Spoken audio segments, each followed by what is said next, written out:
Hello दोस्तों, आपने कुछ दिनों पहले ताजमहल से रिलेटेड कुछ क्लेम्स के बारे में सुना होगा, जिसमें कुछ पॉलिटिकल लीडर्स ये कह रहे थे कि ताजमहल 13वीं सेंचुरी में बना एक हिंदू टेम्पल है जिसका पुराना नाम तेजो महल था और उसे शाहजहां ने नहीं बनवाया बल्कि 17वीं सेंचुरी में राजा जय सिंह से खरीदा था। और उसके साथ ही एक और थ्योरी का ये भी कहना है कि 17वीं सेंचुरी में ताजमहल बनने के बाद शाहजहां ने सभी 20,000 वर्कर्स के हाथ कटा दिए थे, जिससे कि कोई भी ऐसा स्ट्रक्चर दोबारा न बनवा पाए।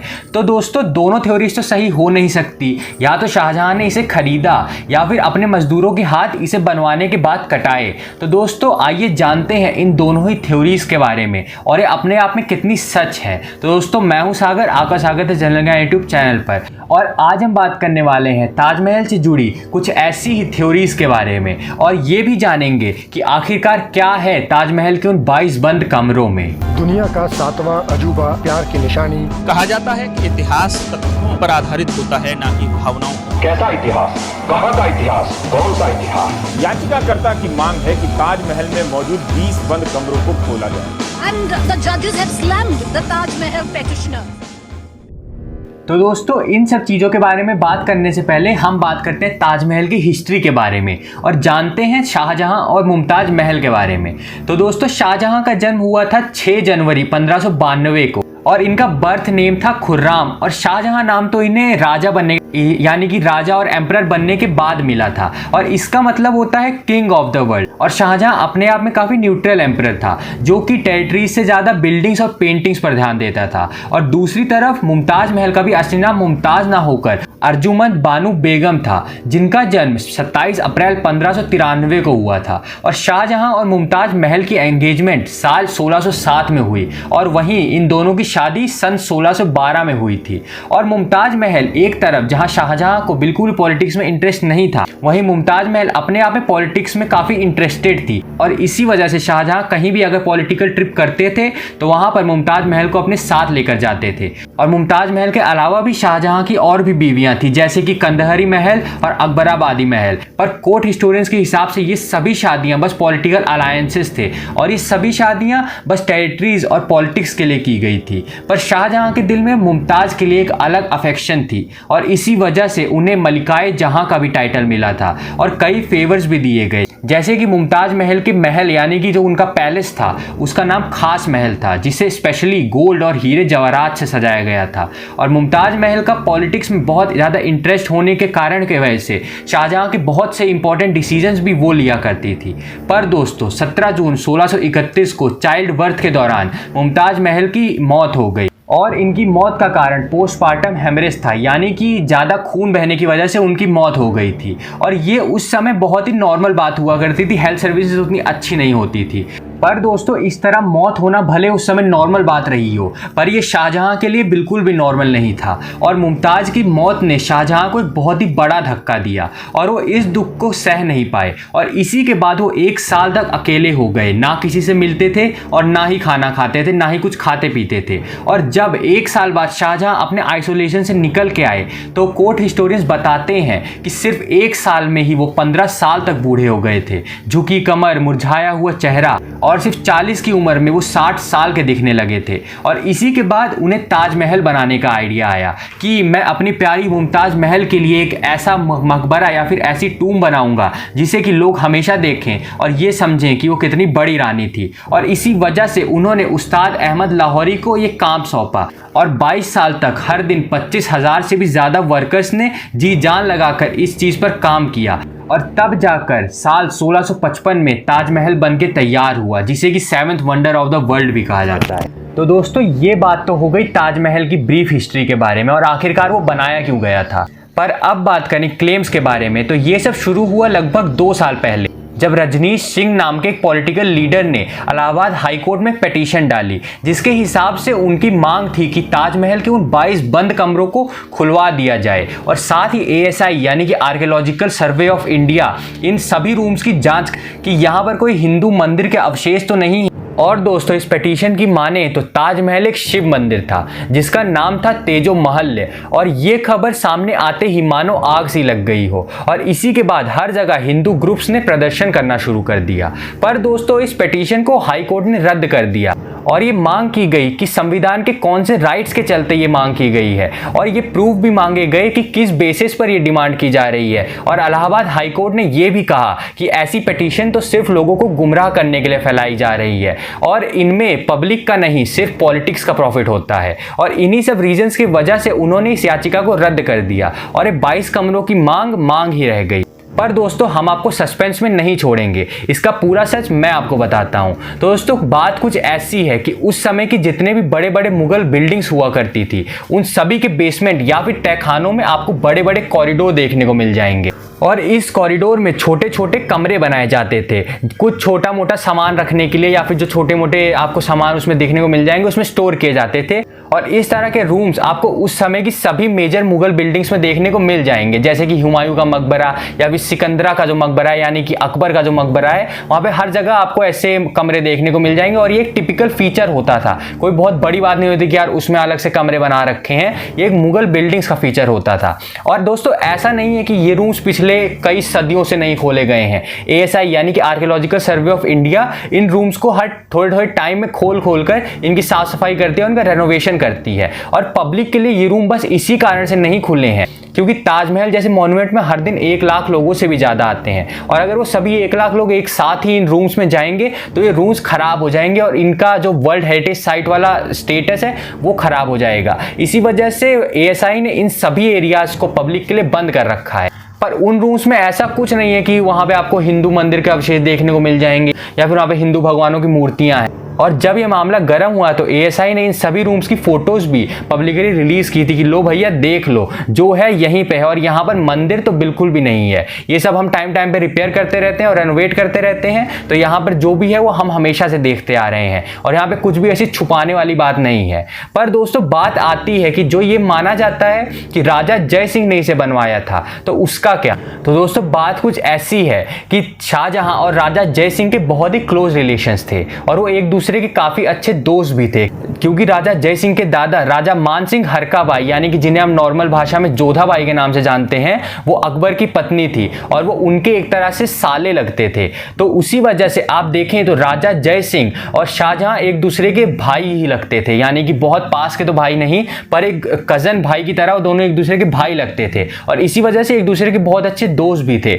और इसी वजह से राजा जय सिंह की उस समय आगरा में यमुना के पास एक बड़ी हवेली हुआ करती थी और उन्होंने ये मकबरा यानी कि मुमताज का मकबरा बनाने के लिए ये जमीन उन्हें फ्री में देने का ऑफर किया। शाहजहां को उन्होंने कहा कि आप ये जमीन फ्री में मुझसे ले सकते हैं और यहाँ पर अपना मकबरा बना सकते हैं, अपनी मुमताज महल का मकबरा बना सकते हैं। पर शाहजहां को ये बात मंजूर नहीं थी, उनका यही कहना था कि मैं ये जमीन फ्री में नहीं लूंगा। और फ्री में जमीन देने के ऑफर के बाद भी शाहजहां ने ये जमीन ली और बदले में राजा जय सिंह को 4 हवेलियां कहीं और जगह पर दी थी। और इस पूरे की पूरे ट्रांजैक्शन को मुगल और राजपूत दोनों ही अकाउंटिंग बुक्स में नोट किया गया था, जिसे उस समय फरमान कहा जाता था। और इस लेन देन या फिर ट्रांजैक्शन की डेट 16 दिसंबर 1632 है और इसी के बाद शाहजहां ने उस जमीन पर ताजमहल बनवाना शुरू किया। और दोस्तों ये डील या फिर जमीन की जो लेन देन हुई थी, इसको कुछ नेता या फिर जो पॉलिटिकल लीडर्स हैं वो तोड़ मरोड़ कर इस तरह दिखाते हैं कि शाहजहां ने वो पूरा का पूरा ताजमहल ही राजा जय सिंह से खरीद लिया था, जबकि ऐसा कुछ नहीं हुआ था। उन्होंने बस जमीन उनसे खरीदी थी, उसका ताजमहल उस पर अपने आप बनवाया था। और दोस्तों अगर आपको अभी भी यकीन नहीं है तो अगर आप कभी भी ताजमहल देखने जाएंगे तो आपको पहली बार देखते ही पता चल जाएगा कि ताजमहल इंडियन स्टाइल से नहीं बनाया गया है, क्योंकि ये सब डोम्स यानी कि जो गुंबद और मीनारें उनारें बनाई जाती हैं ये इंडिया की बिल्डिंग्स में, यानी कि जो इंडियन लोग बनाते थे बिल्डिंग, इंडियन राजा बनाते थे, इन सब बिल्डिंग्स में ऐसी चीज़ें कभी भी नहीं होती थी। इंडियन बिल्डिंग्स में कभी डोम या मीनार नहीं बनाई जाती थी, बल्कि ये सारे के सारे जो फीचर्स होते हैं ये सारे पर्शियन और ईरानियन रूलर्स ही फॉलो किया करते थे। तो आखिरकार एक हिंदू और राजपूत राजा जय सिंह इंडियन स्टाइल के बजाय पर्शियन स्टाइल में एक शिव मंदिर क्यों बनवाएंगे? और ये सोचने वाली बात है और ऐसा कोई भी सबूत नहीं है जो प्रूव कर सके कि ताजमहल ही तेजो महल है। पर दोस्तों यहाँ पर एक और सवाल उठता है कि अगर ये सब सच नहीं है तो ये सब आया कहाँ से, किसने बनाया ताजमहल को एक शिव मंदिर? क्योंकि तेजो महल का जिक्र तो पूरे के पूरे इंडियन हिस्ट्री में कहीं भी नहीं होता है। आपको कहीं भी देखने को ये नहीं मिलेगा कि यार तेजो महल नाम का एक बहुत बड़ा शिव मंदिर था। तो दोस्तों ये अफवाह फैलाने का जो श्रेय जाता है वो जाता है पुरुषोत्तम नागेश ओक को, जिन्हें शॉर्ट फॉर्म में PN ओक भी कहा जाता है। और ये अपने आप में हिस्टोरियंस के बीच में काफ़ी फेमस हैं क्योंकि ये एक सेल्फ प्रोक्लेम्ड हिस्टोरियन थे, यानी कि इन्होंने ही सारा का सारा तेजो महल का जो फेयर था वो सारा फैलाया था। पर यहाँ पर इंटरेस्टिंग चीज़ ये है कि ये कोई भी हिस्टोरियन नहीं थे और इन्हें हिस्ट्री पढ़ने का तो बहुत शौक था और कुछ कुछ लिखते भी थे, पर हिस्टोरियन नहीं थे क्योंकि ये हिस्ट्री को अपने हिसाब से घुमा फिरा के लिख देते थे और इनको जिस तरह सूट करता था कि यार इस तरह सुनने में ज़्यादा अच्छा लग रहा है, हम इस हिसाब से लिखेंगे, ये इस तरह का काम करते थे। क्योंकि दोस्तों एक हिस्टोरियन की मेथोडोलॉजी या फिर जो उसका तरीका होता है बहुत ही कॉम्प्लिकेटेड और बोरिंग होता है। उन्हें अलग अलग सोर्सेस से इंफॉर्मेशन इकट्ठा करनी होती है, जैसे कि newspaper, manuscripts, court readings, judgments, books, ancient text और भी ऐसे कई बहुत सारे सोर्सेस, और अपनी भाषा में फिर उसे अलग तरह से लिखना होता है जिससे कि उसका यूनिक स्टाइल आए। और उसके बाद जब वो सब कुछ लिख लेते हैं तो उनकी राइटिंग का पीयर रिव्यू होता है, तब जाकर हिस्टोरिक अकाउंट पूरा होता है और ये माना जाता है कि जो भी इन्होंने लिखा है वो काफ़ी हद तक सच है। और कभी कभी इन सब चीज़ों को पूरा करने में 10 साल से भी ज़्यादा लग जाते हैं। पर PN ओक ये सब नहीं करते थे। उनके हिसाब से वेटिकन शब्द संस्कृत के वाटिका से काफ़ी मैच कर रहा है, तो वहाँ पर मंदिर ज़रूर रहा होगा। उनके हिसाब से तो इंग्लैंड का जो सबसे बड़ा चर्च है वेस्टमिंस्टर एबे कहा जाता है, जिसे वो भी एक हिंदू मंदिर ही था क्योंकि उसमें वेस्टमिंस्टर एबे करके जो एबे नाम आ रहा है वो काफ़ी हद तक संस्कृत के अलग अलग वर्ड से मैच करता है, तो वहाँ पर ज़रूर कोई ना कोई मंदिर रहा हो। और ये सब मैं खुद अपने हिसाब से नहीं कह रहा हूँ, ये सब उन्होंने खुद अपनी अलग अलग बुक्स में लिख रखा है। और अगर आपको ये सब सुनने में अजीब लग रहा है तो उनके हिसाब से तो क्रिश्चियनिटी भी कृष्ण नीति है। और वो लिखते हैं कि जब जीसस 13 से 30 साल के थे तब वो इंडिया आए थे और कृष्ण नीति सीख कर गए और वापस जाकर उन्होंने यही कृष्ण नीति से ही क्रिश्चियनिटी बना ली। और दोस्तों यहाँ पर देख के लग रहा है कि ये अपने आप से कितने मनगढ़ंत कहानियां बना लेते हैं, और अपने आप में अगर कहानियां लिखना चाहते तो बहुत ही अच्छे फिक्शन राइटर बन जाते। पर पता नहीं ये अपने आप को हमेशा हिस्टोरियन क्यों कहते रहे। और ऐसे बहुत से क्लेम्स हैं, पर आए ताजमहल पर तो PN ओक ही थे जिन्होंने इस बात को पहली बार कहा था और इस कॉन्स्पिरेसी थ्योरी को भी शुरू किया था। और इनका कहना था कि ताजमहल पिछले 4000 साल से बना हुआ है। पर जब हिस्टोरियंस ने कहा कि 1500 साल से पुरानी कोई भी बिल्डिंग एग्जिस्ट ही नहीं कर सकती अनलेस कि वो रॉक कट हो, तो फिर उन्होंने अपने इस क्लेम को मॉडिफाई कर दिया और साल 1100 में ला दिया और इसी से रिलेटेड साल 1989 में अपना एक पैम्फलेट भी छाप दिया और कहा कि भाई मैंने जो कहा है वो सब कुछ सच है, ये देखो मैंने पैम्फलेट भी लिख दिया है। और दोस्तों कहते हैं ना कि अगर इतिहास अपने घर का हो तो उसे बदलने में ज़्यादा टाइम नहीं लगता।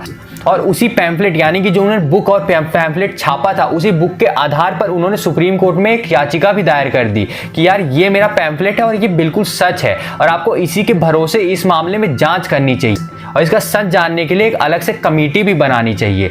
पर दोस्तों सुप्रीम कोर्ट ने इस पिटीशन को रद्द कर दिया और साथ ही उनका मजाक भी उड़ाया कि लगता है आप जब ये लिख रहे थे तो आपको किसी चीज़ ने काट लिया है, तभी आपने इस तरह से बातों को उलटफेर करके लिखा है और इसमें सच्चाई तो बिल्कुल भी नहीं है और ये बस एक लोगों को गुमराह करने के लिए बनाई गई है। और ये बात अपने आप में एक बहुत ही बड़ी बात थी क्योंकि उसके बाद ये सारे के सारे जो क्लेम्स थे पूरे के पूरे रद्द कर दिए गए। पर दोस्तों अब बात आती है साल 2010 की और शुरुआत होती है व्हाट्सएप की और साथ ही व्हाट्सएप यूनिवर्सिटी की। और इसी के साथ PN ओक की गलत और मनगढ़ंत थ्योरीज हर आदमी के पास पहुंचने लगी और सब ने इस पर यकीन भी किया और इसी वजह से ये कहानी एक थ्योरी बन गई और ये सब एक दूसरे के पास फॉरवर्ड पे फॉरवर्ड भी की जाने लगी और हर किसी को लगता था कि यार ये सब तो बिल्कुल सच है। और दोस्तों ये सब बढ़ाने का एक और मेन कारण है और वो है न्यूज़ चैनल्स जो कि सिर्फ TRP के लिए बड़े बड़े डिबेट्स करते हैं और ये भी इतने अच्छे से करते हैं कि यार हमें सबूत दो कैसे क्या है, ये ताजमहल कैसे बना, यहाँ पे क्या कोई मंदिर था या नहीं था, जबकि सब कुछ पहले से बताया जा चुका है, सरकार सब कुछ बता चुकी है, सुप्रीम कोर्ट पहले सब कुछ बता चुका है कि भैया यहाँ पर मंदिर वंदिर कुछ नहीं था, यहाँ पे हमेशा से यही स्ट्रक्चर बना हुआ है। पर कोई आदमी मानने को तैयार ही नहीं और उन्हें चाहे जितने भी सबूत दे दिए जाएं उनको हमेशा और सबूत चाहिए होते हैं। और यहाँ पर एक और बहुत ही पॉपुलर थ्योरी उठाई जाती है जिसके हिसाब से शाहजहां ने ताजमहल बनने के बाद मजदूरों के हाथ कटा दिए थे ताकि वो दोबारा ऐसा कोई भी स्ट्रक्चर दोबारा ना बना पाए। और आप इस बारे में थोड़ा लॉजिकली सोचेंगे तो आपको ये थ्योरी सुनने में थोड़ी अजीब लगेगी, क्योंकि सब 20,000 मजदूरों के हाथ एक दिन में काटना तो पॉसिबल ही नहीं है। तो क्या नंबर लगता था कि यार इस हिसाब से आज फ्राइडे है, आज हम ए और बी के नाम वाले मजदूरों के हाथ काटेंगे। और अगर ऐसा ही था तो वो सब मजदूर और सारे लेबर्स अपना इंतजार करते थे कि यार आज हमारा दिन, चलो आज जाके हम अपने हाथ कटाते हैं। तो दोस्तों ये सब तो मजाक की बात है, पर अगर हम एक बारी के लिए मान भी ले कि सबके हाथ काटे भी होंगे, तो उन 40,000 हाथों की हड्डियां कहीं ना कहीं तो मिलती ही, क्योंकि 40,000 तो बहुत बड़ा नंबर होता है और कहीं भी रख दीजिए इतने दिन तक तो छुपेगा नहीं। और साथ ही उस्ताद अहमद लाहौरी, जो कि ताजमहल के चीफ आर्किटेक्ट भी थे, उन्होंने ही आगे जाकर आगरा फोर्ट और दिल्ली का लाल किला भी बनाया था, और वो बिना हाथ के तो काम करेंगे नहीं। और आप खुद ही सोचिए कि अगर आपने किसी का काम किया और उसने आपके हाथ काट दिए, तो क्या आप फिर जाकर उसका वही काम दोबारा से करेंगे? तो दोस्तों ये तो एक मजाक की बात है, पर ये सारे के सारे क्लेम्स भी अपने आप में एक मजाक की तरह ही दिखाए जाते हैं। और सबसे बड़ी दिक्कत की बात तो ये है कि बहुत सारे इंडियंस आज भी इस क्लेम को बहुत ही अच्छे से मानते हैं कि यार शाहजहां ने सबके हाथ कटाए थे, और ये बात बिल्कुल गलत है, क्योंकि शाहजहां ने ऐसा कुछ भी नहीं किया। क्योंकि वो भले जितना भी मुगल राजा रहा हो या फिर जितना भी क्रूर रहा हो, इतना क्रूर तो आज तक हिटलर भी नहीं था कि उसने 20,000 लोगों के हाथ कटा दिए। और दोस्तों उम्मीद करता हूं कि आपके सारे के सारे डाउट्स इस वीडियो में क्लियर हो गए होंगे, और आप आगे जाकर ये दोबारा कभी नहीं सोचेंगे कि यार ताजमहल कोई मंदिर रहा होगा या फिर वहां पे तेजो महल रहा होगा। जो तेजो महल वर्ड निकला है, इसको पीएन ओक ने ताजमहल से ही कहीं ना कहीं से खींच के निकाल लिया है, और इसी वजह से लोग एक तेजो महल और ताजमहल में जो एक रिजेम्बलेंस देखते हैं, इसी वजह से इतना यकीन भी इस चीज पे करते हैं। और जहां तक बात करें ताजमहल के बारे में, तो वो दुनिया के 7 अजूबों में से एक है और इंडिया की शान भी है, और अगर आपको कभी मौका मिले तो वहां पर आपको जरूर जाना चाहिए, और वो एक एक्सपीरियंस है जो आपको जिंदगी भर के लिए याद रहेगा। दोस्तों अगर आपको मेरी ये वीडियो इंफॉर्मेटिव लगी तो आप राम मंदिर और कश्मीरी पंडित्स के वीडियो भी जरूर देखिएगा, उसमें आपको इससे भी ज्यादा इंफॉर्मेशन देखने को मिलेगी। और दोस्तों उन दोनों के लिंक्स मैं डिस्क्रिप्शन बॉक्स में डाल दूंगा। और अगर आपको वीडियो पसंद आई तो वीडियो को लाइक और शेयर कीजिए, और साथ ही चैनल सब्सक्राइब करना तो बिल्कुल भी मत भूलिएगा दोस्तों, क्योंकि हम आपके लिए ऐसा ही क्वालिटी कंटेंट रेगुलर बेसिस पर लाते रहते हैं। और अब मुलाकात होगी अगले वीडियो में, तब तक के लिए जय हिंद, वंदे मातरम।